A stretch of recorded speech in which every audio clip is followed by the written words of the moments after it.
Nah, jadi ilmu kimia itu adalah, jadi hari ini kita belajar tentang ilmu kimia itu ada apa? Yang pertama, ilmu kimia pengetahuan alam yang mempelajari tentang materi, susunannya, sifat materinya, dan perubahannya. Jadi kalau kita belajar kimia itu, kalau fisika kan gerak, kalau biologi yang ada di dalamnya. Tapi kalau kimia itu di dalamnya, tapi yang dipelajari itu kayak strukturnya, bentuknya seperti apa di dalamnya, susunan materinya, mudah terbakar atau tidak, itu sifat materinya, dan perubahannya. Dalam kehidupan, manfaat kimia itu semua tanpa kita sadari, kita selalu bersentuhan dengan ilmu kimia. Oke? Yang pertama ada metabolisme tubuh kalian, itu pakai kimia, hormon kalian, pertumbuhan industri, sabun, kalian pakai deterjen, bahan pangan seperti air, pengawet, bahan kosmetik dan skincare itu tuh pakai bahan kimia rumah tangga, dan bahan material seperti logam pada motor kalian. Itu manfaat kimia banyak. Nah, kemudian di kimia ini kita akan mempelajari tentang dasarnya. Sebenarnya ini juga udah pelajari di SMP. Materi atau zat itu terbagi jadi dua, ada campuran, ada zat murni. Ada homogen, campuran ada heterogen. Campuran homogen itu campuran yang nggak bisa kalian bedain. Kemudian kalau heterogen, campuran yang kalau bercampur yang bisa bedain. Homogen contohnya adalah air sama garam. Kalau bercampur itu nggak bisa kalian bedain. Itu homogen. Kalau campuran heterogen itu adalah campuran yang kalau kalian campur kan, kalian masih bisa bedain. Contohnya air sama pasir. Deh. Nah, lawan dari campuran itu adalah zat yang murni. Nah, zat murni itu ada unsur, ada senyawa. Kedepannya kita harus bisa membedain. Unsur sama senyawa itu berbeda, cuman dia termasuk zat murni. Unsur dan senyawa itu terbagi lagi jadi atom dan molekul. Molekul ada di atom, berarti molekulnya 2. Poli, berarti lebih dari 2. Dan senyawa. Nah, ini unsur. Unsur itu nanti kan kan lihat adalah zat murni dan tidak bisa diuraikan lagi. Contoh unsur itu adalah kalsium, K, besi. Fe misalnya besi. Nah, total unsur tuh ada 115. Jadi, Bu, kita tuh dari mana sebanyak itu? Kita tahunya dari tabel periodik. Nah, kemudian, perhatiin cara bacanya. Unsur itu memiliki simbol yang unik. Cara bacanya tuh huruf pertama pakai huruf kapital, huruf kedua huruf kecil. Contohnya fluorin, baca nulisnya F, bukan F kecil kalau penulisan kimia.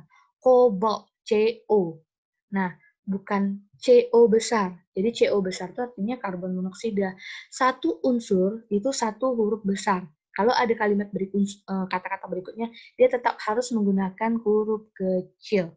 Jadi kalau satu unsur itu penulisan huruf besar satu kali, selanjutnya huruf kecil. Kalau ada dua huruf besar, berarti seperti ini, berarti ada dua unsur. Oke, satu unsur ditandai dengan satu huruf.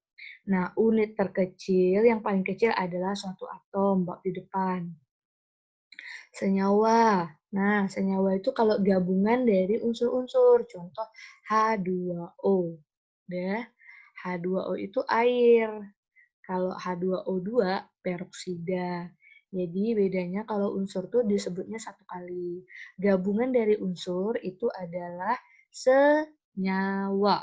Oke. Nah, kalau seperti ini, Bu, kalau O2, nah, senyawa atau unsur. Perhatiin perbedaan senyawa adalah senyawa itu harus minimal dua unsur berbeda. Kalau ini O2, berbeda nggak O sama O? Enggak. H kan 2 juga, H sama H. Enggak juga, maka ini bukan senyawa, tapi unsur. Ya. Jadi syarat senyawa itu harus dua unsur yang berbeda. Jadi kayak gini, H2O. Nah, ini senyawa karena ada H sendiri, O sendiri, minimal 2. Oke, kemudian campuran. Nah, campuran itu beda sama senyawa. Campuran itu komposisinya tidak tetap. Kalian mau campurkan yang A lebih banyak, B lebih banyak, itu nggak ada masalah. Sifat campurannya sama kayak penyusunnya. Misal, kalian campurkan air sama kopi.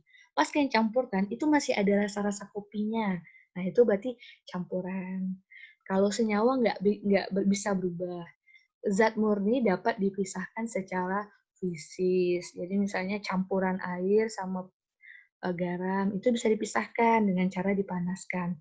Kalau senyawa tidak bisa, ya. Nah, ini kalau digambarkan secara kimia, atom kan satu. Nah, seperti ini sendiri-sendiri atom. Nggak ada ikatan. Kalau molekul itu partikel unsur atau senyawa, tapi gabungan dari dua.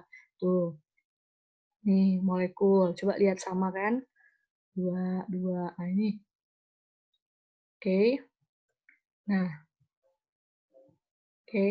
Nah, jadi kalau campuran sifatnya beragam, penyusunannya tetap dapat dipisahkan.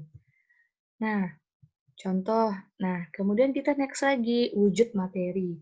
Nah, Ibu agak cepat ya, karena materi ini nih udah kan pelajaran di kelas di SMP. Nah, wujud materi itu seperti kita tahu ada padat, cair, dan gas.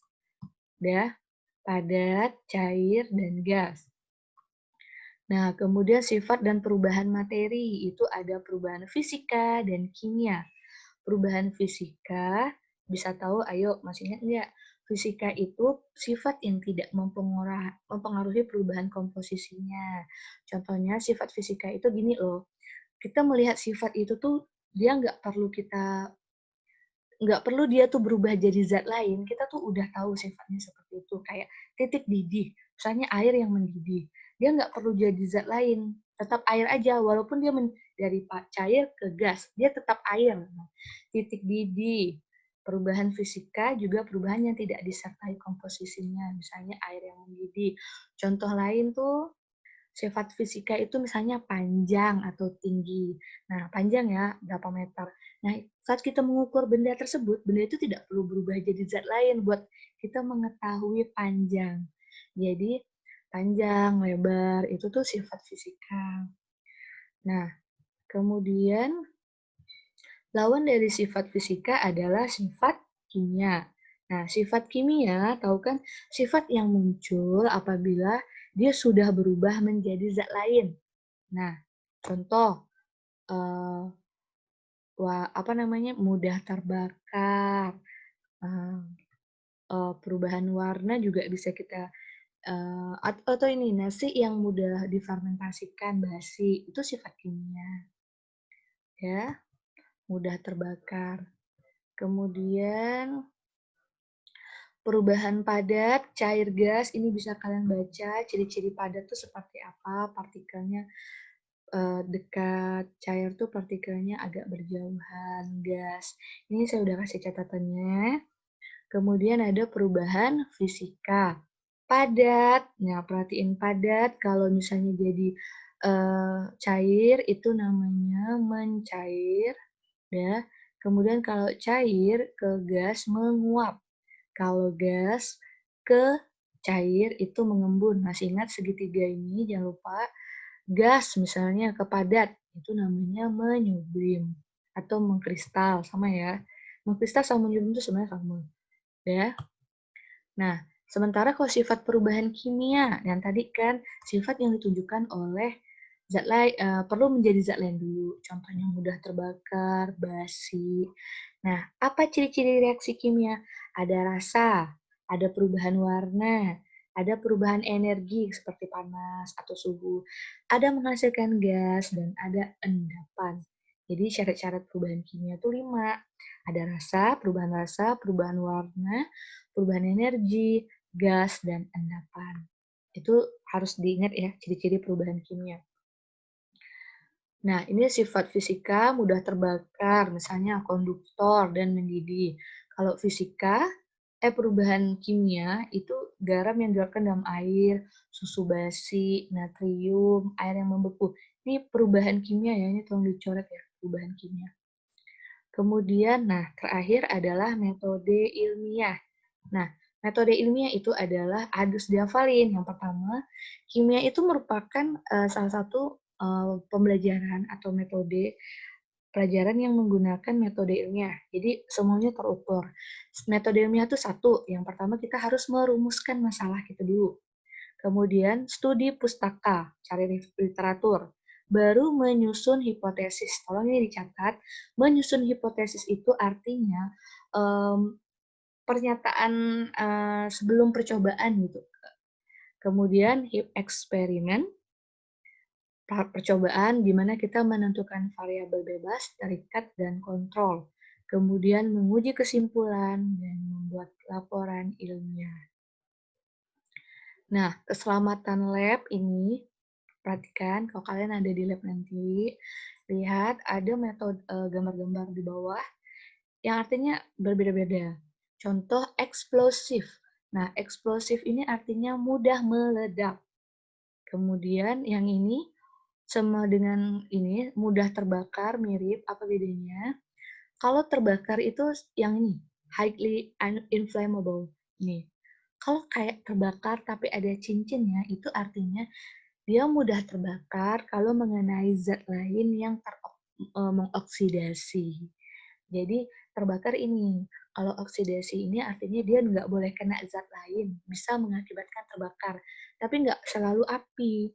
Kalau highly flammable ini api, kena api. Kalau ini kena zat lain yang sifatnya oksidasi.